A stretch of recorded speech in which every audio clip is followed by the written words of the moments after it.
So what is the idea behind Souls of India? So ma'am, we are a aggregator marketplace. Basically, we are like Amazon or Flipkart, but we only deal with brands and artisans that deals in Indian origin goods. Like for example, Indian apparel brands, Indian handicraft brands, Indian artistic brands, Indian Ayurvedic brands. So we cater to these brands and artisans that make these products, and we make them available to masses all over India. So we are a one platform that connects all these brands and all these artisans to people basically. मतलब रोजगार तो है अगर हम ये बोलें, क्योंकि वो डायरेक्ट होगा, आपके थ्रू डायरेक्शंस मिलेगा उनको, या एक्चुअल में they will get the platform जहाँ पर वो सेल कर पाएंगे? हाँ, they will get the platform जहाँ पे वो अपने प्रोडक्ट्स मार्केट कर सकते हैं और सेल कर सकते हैं. तो आपने ट्रेडिशनल मार्केट को ही क्यों टारगेट किया? Ma'am, this is like I think this has a lot of potential honestly, what I feel in India as well and in Western countries as well. The online market for these products in India itself is like $3 to $4 billion and outside का तो इससे बहुत ज़्यादा huge. तो that's one thing. Secondly, कहीं ना कहीं ये products अच्छे से मार्केट नहीं हो पा रहे थे, इनको अच्छे से एक रिकग्निशन डिजर्व नहीं हो पा रहा था जितना इनको मिलना चाहिए. तो दैट्स व्हाई वी थॉट कि this is a good niche, this is a good time to have these products being marketed to the masses. मतलब एक्चुअल में कहा जाए तो ये ट्रेडिशनल प्रोडक्ट्स लुप्त तो हो रहे हैं, पर आपको ये लगा कि नहीं, अब ये मार्केट तक जाना चाहिए, क्योंकि चाहे कुछ भी हो तो रिक्वायरमेंट, हम ये कहें इंटरनेशनल लेवल पर रिक्वायरमेंट काफ़ी है. पर इंडियंस क्यों नहीं इसको ज़्यादा प्रेफर करते हैं? ऐसा नहीं लगता कि उनके लिए ये चीज़ें बहुत कॉस्टली हो जाती हैं? इंडियंस भी प्रेफर करते हैं, आई वुड से lot of Indians love these products. एक एक्सेसिबिलिटी थोड़ी सी कम हो चुकी है ऑनेस्टली, बिकॉज अमेजोन, फ्लिपकार्ट वो मोस्टली वेस्टर्न ब्रांड्स और वेस्टर्न कल्चर को ज़्यादा प्रमोट करते हैं. तो उसकी वजह से इन प्रोडक्ट्स की एक एक्सेसिबिलिटी कि लोगों को ये प्रोडक्ट्स मिले, अच्छे प्राइस पे मिले, अच्छी जगह मिले, अच्छी क्वालिटी पे मिले, वो चीज़ थोड़ी सी कम हो चुकी है. तो through that, looking at that problem only, we are catering to this problem only कि लोगों को सही प्रोडक्ट मिले, सही प्राइस पे मिले एंड अच्छे आर्टिजन या ब्रांड से मिले. वन थिंग कि artisans are reaching to you, कारीगर जो आपके पास में आते हैं, एक प्लेटफॉर्म जो कि आप प्रोवाइड कर रहे हैं, तो वहाँ तक पहुँचने का मतलब क्या आपको उनके पास जाना पड़ता है जिससे वो आपके प्लेटफॉर्म पर आएँ, या उनको पता चल जाता है? हम दोनों ही चीज़ें होती हैं कि एक तो हम अपना मार्केटिंग जो होता है हमारे मार्केट प्लेस का, हमारे प्लेटफॉर्म का, वो बहुत बार ब्रांड्स भी करते हैं. तो उन्हीं ब्रांड्स और दूसरे आर्टिसंस के थ्रू दूसरे और ब्रांड्स और आर्टिसंस को पता चलता है हमारे प्लेटफॉर्म के बारे में. तो वो खुद से भी आते हैं और हम भी बहुत बार रीच आउट करते हैं डिफरेंट एग्जीबिशंस में जाके, डिफरेंट है ना कॉन्फ्रेंसेस में जाके, जहाँ पे ये लोग ज़्यादातर मिले और हम उनसे डायरेक्टली कनेक्ट करते हैं ताकि हम more and more people we can on board on to a market place. अच्छा, तो हम माने कि कुछ ब्रांड्स भी हैं और कुछ नॉन ब्रांडेड भी हैं, पर इनको अलाइन आप कर रहे हो, पर इनको अलाइन करने के लिए गवर्नमेंट का कोई सपोर्ट, मतलब like when you are have created your startup, right, तो वहाँ पर क्या सपोर्ट रहता है? मैम सपोर्ट ऑनेस्टली गवर्नमेंट से अभी जितना मिल रहा है उतना I don't think so last 10 years में कभी मिला होगा बिजनेसेस को. तो एक तो ईज़ ऑफ डूइंग बिजनेस एक चीज़ होती है जो इंडिया में बहुत अच्छी हो चुकी है कि लोग ईजिली अपना बिजनेस स्टार्ट कर सकते हैं, दैट इज़ वन. दूसरी चीज़ कि गवर्नमेंट आजकल इनोवेटिव आइडियाज़ को जो स्केल कर सके, जो अच्छे हो, जो पब्लिक वेलफेयर के लिए काम कर रहे हों, उनको ग्रांट्स भी प्रोवाइड करती है, उनको एक इंक्यूबेशन फैसिलिटी भी प्रोवाइड करती है कि उनको एक ऑफिस स्पेस देती है कि आप यहाँ पे आइए, यहाँ की फैसिलिटी यूज़ कीजिए, यहाँ पे अपना काम कीजिए, एक ऑफिस स्पेस की तरह डिसिप्लिन वे में. एक चीज़ ग्रांट कि आपका आइडिया कितना अच्छा है, कितना स्केलेबल है, कितना इम्पैक्ट कर सकता है लोगों को, लोगों की लाइफ्स को, उस बेसिस पे आपको एक ग्रांट प्रोवाइड होता है. वो कितना भी हो सकता है, वो 1 लाख, 2 लाख, 20 लाख, इवन 60 लाख तक का भी ग्रांट हो सकता है. तो ये गवर्नमेंट की तरफ से एक बहुत अच्छा इनिशिएटिव है. अनदर थिंग इज़ डेट, मतलब आपको डेट देते हैं कि अप टू 50 लाख, 1 करोड़ कि आप अपना बिजनेस चलाइए, क्योंकि बहुत बार बिजनेस में बहुत ज़्यादा इन्वेस्टमेंट की ज़रूरत होती है. अब एंटरप्रेन्योर्स बहुत बार इतना ज़्यादा अमाउंट इकट्ठा नहीं कर पाते अपने घर से या फिर अपने खुद की सेविंग से, तो गवर्नमेंट उस चीज़ में भी हेल्प करती है कि आपको grant up to 60 lakh, 1 crore, 2 crore depending on your business आपको देती है कि अपना बिजनेस एक स्टार्ट कर पाए और स्केल कर पाए। मतलब पिच आपका परफेक्ट होना चाहिए, आइडिया ऐसा होना चाहिए कि लोगों को, मतलब सरकार को ये लगे कि हाँ ये वर्केबल है, सस्टेनेबल है, आगे जाकर स्केल अप Exactly. होगा, ठीक है, मतलब सरवाइव कर सकता है। पर जैसे सुनने में आया है कि 5% स्टार्टअप सर्वाइव्स, ये भी एक फियर होता है। एंड एज अ यूथ आपने एक बहुत बड़ा रिस्क लिया है। राइट। इट्स परफेक्ट कि बहुत Yeah. कम एज में रिस्क ले लो तो फास्ट लर्निंग होती है। पर ये क्या, मतलब 5% का डर रहता है? मैम ऑनेस्टली नहीं, क्योंकि अगर एक वो चीज़ है ना कि अगर फेल भी हो तो फिर बहुत ज़्यादा लर्निंग होगी। तो I don't think so an entrepreneur fails, I think an entrepreneur learns a lot of things eventually, that's one. Secondly failure इसलिए ज़्यादा है क्योंकि लोग आजकल कुछ लोग ऐसे भी आ गए हैं जो सिर्फ वो ग्रांट को देख के और वो इंक्यूबेशन को देख के कि उनको थोड़े पैसे मिल जाएंगे गवर्नमेंट से, इसलिए अपना बिजनेस स्टार्ट कर लेते हैं और 1-2 महीने में वो बिजनेस वो मिलने पे वो चीज़ बंद कर देते हैं। तो गवर्नमेंट भी इस चीज़ को रियलाइज़ करती है, इस प्रॉब्लम को रियलाइज़ करती है, और इसलिए अब वो ग्रांट मिलना और हर किसी को एक स्टार्टअप का रिकॉग्निशन मिलना वो एक मुश्किल हो चुका है। तो ये रीज़न है कि वो 5% पे वो चीज़ आ चुकी है, वरना तो otherwise there are lot of businesses in India that are very innovative, very scalable and doing good.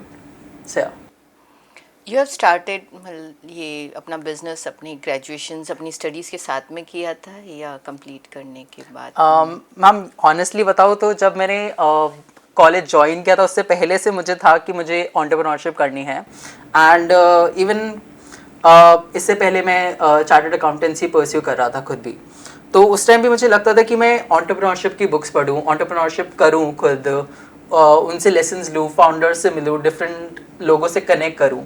तो ऑनेस्टली ये तो तब से स्टार्ट है ये जर्नी तो, लेकिन स्टार्ट मैंने अपने ग्रेजुएशन के बाद ही किया था, अंडर ग्रेजुएशन के बाद, कि I thought this is the right time in looking at the problem कि बहुत सारे ब्रांड्स और बहुत सारे आर्टिजन्स आजकल आ चुके हैं मार्केट में जो इन प्रोडक्ट्स को प्रमोट कर रहे हैं, इन प्रोडक्ट्स को मार्केट करने का ट्राई कर रहे हैं।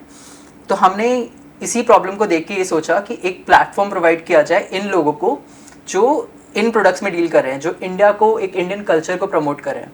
तो आई वुड से कि we started after the graduation, but I think we were at the right time and at the right place.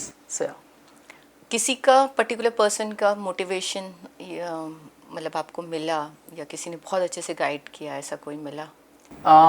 Honestly ma'am बहुत सारे लोग आई फील कि गाइड करने के लिए रहते हैं आजकल, तो ऑनलाइन तो बहुत सारे लोग मिलते हैं, and one of the thing is कि जैसे आजकल निखिल कामत, उनकी स्टोरी, उनके बारे में जानना, एंड रितेश अग्रवाल जिन्होंने ओयो स्टार्ट किया 17-18 की उम्र से, तो उन लोगों को देख के एक प्रेरणा मिलती है कि यार हम भी अपना बिजनेस करें, हम भी अपना बिजनेस स्केल करें, और हम भी मतलब ऐसा वेंचर बनाएं, ऐसा बिजनेस बनाएं, ऐसा स्टार्टअप बनाएं जो इंडिया में नहीं बाहर भी उसको बहुत प्रेरित किया करे लोग। तो वो ही एक आई थिंक हमारे लिए प्रेरणा का सोर्स होता है। और सोल्स ऑफ इंडिया को क्या क्या सपोर्ट मिला है, मतलब जिसको आप मेंशन करना चाहें? मैम अभी हमें इंक्यूबेशन फैसिलिटी ऑफ कोर्स मिली है गवर्नमेंट के थ्रू, गवर्नमेंट ऑफ राजस्थान के थ्रू, और हमने और भी जगह अप्लाई कर रखा है ग्रांट्स के लिए और डेट के लिए भी, ताकि हम अपना business more and more scale कर पाएँ। अच्छा दिव्य, मुझे ना एक चीज़ और बताओ कि what exactly it's a incubation का मतलब क्या है?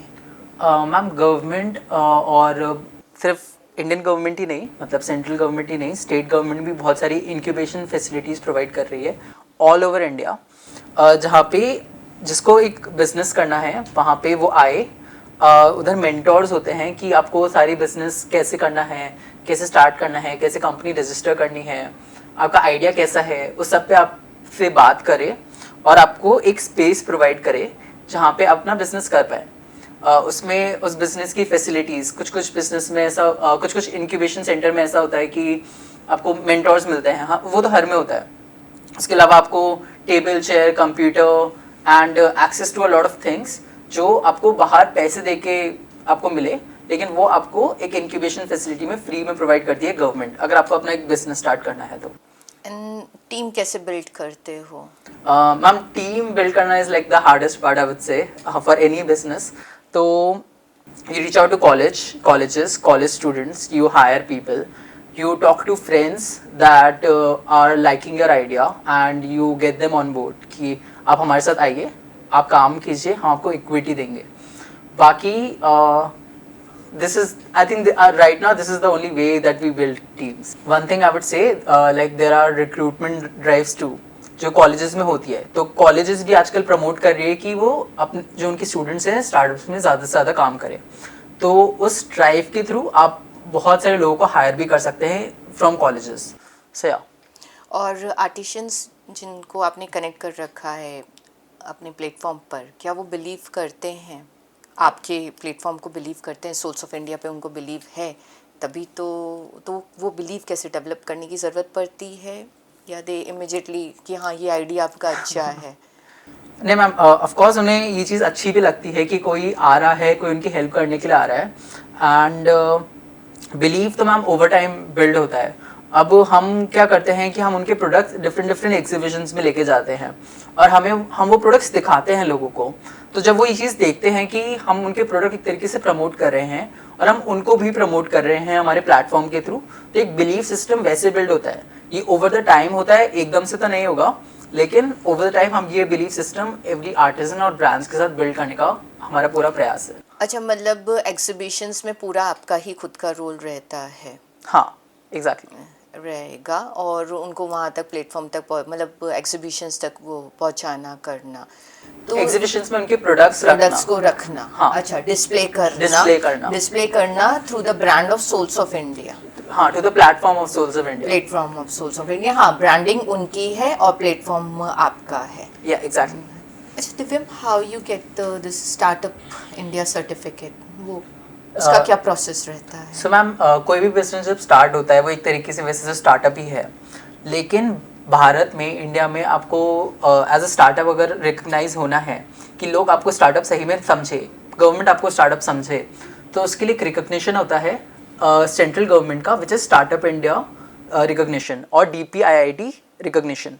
वो उसके लिए आपको अप्लाई करना होता है। उसके लिए अप्लाई करने के लिए कुछ प्री रिक्वायरमेंट्स है, जैसे आपकी कंपनी 10 साल से पुरानी नहीं होनी चाहिए, आपकी कंपनी या तो LLP होनी चाहिए या फिर प्राइवेट लिमिटेड होनी चाहिए, और उसके और भी कुछ रिक्वायरमेंट्स है। अगर वो आप फुलफिल करते हैं, आपका आइडिया इनोवेटिव होना चाहिए, स्केलेबल होना चाहिए, एंड इम्प्रूव करना चाहिए कोई existing thing that is already going on in the market. अगर इन क्राइटेरिया को आपका स्टार्टअप मीट करता है, तब आपको गवर्नमेंट ऑफ इंडिया एक स्टार्टअप का रिकॉग्निशन देती है कि you are startup under the law now. तो उसके बाद आप बहुत सारी फैसिलिटी अवेल कर सकते हैं, जैसे इंक्यूबेशन और ग्रांट और डेट और गवर्नमेंट की बहुत सारी फैसिलिटीज़ आप अवेल कर सकते हैं after getting the startup India registration. Other than that also government ये प्रोवाइड करती है कि आपको 3 साल तक कोई टैक्स नहीं भरना। अगर आप स्टार्टअप इंडिया में रजिस्टर्ड हैं तो आप 10 साल में, जब आप एज अ स्टार्टअप कैटेगराइज होंगे गवर्नमेंट के अंडर, आप कोई भी 3 साल चूज कर सकते हैं जिसमें आपको कोई भी टैक्स नहीं भरना पड़ेगा। मतलब ऑब्वियस है कि स्टार्टिंग में शायद प्रॉफिट नहीं हो रहा है, तो उस टाइम को तो मैंने वैसे ही इग्नोर कर दिया, पर अब मुझे अब प्रॉफिट स्टार्ट हो गया होना, तो उस टाइम पे मैं मतलब सरकार से रिक्वेस्ट कर सकती हूँ कि आप मुझे अब टैक्स एग्जेम्पशन दीजिए। पर ऐसा हो सकता है कि इस साल हो, फिर मैं 2-3 साल बाद बोलूँ, या कंटिन्यूस 3 इयर्स का? वो कंटिन्यूस 3 इयर्स का रहता है कि कंटिन्यूस 3 इयर्स आप टैक्स एग्जेम्पशन ले सकते हैं गवर्नमेंट से। मतलब जब मुझे ये लगने लगे कि now I am getting the profit और मुझे टैक्स देने वाली कंडीशंस, मेरी सिचुएशंस आ गई है, हाँ, वी हैव द 10 इयर्स, या एग्जैक्टली, इस पे हम वर्कआउट कर सकते हैं। दिव्यम, यू आर सो मतलब यंग, और आजकल है ना लोग, मतलब मैं तो सुन ही रही हूँ, college students are very much ready कि हम भी एंटरप्रेन्योरशिप में चाह रहे हैं, तो आप उनको किस तरह से इंस्पायर करोगे? Ma'am, I don't know if I'm the right person to inspire them, honestly.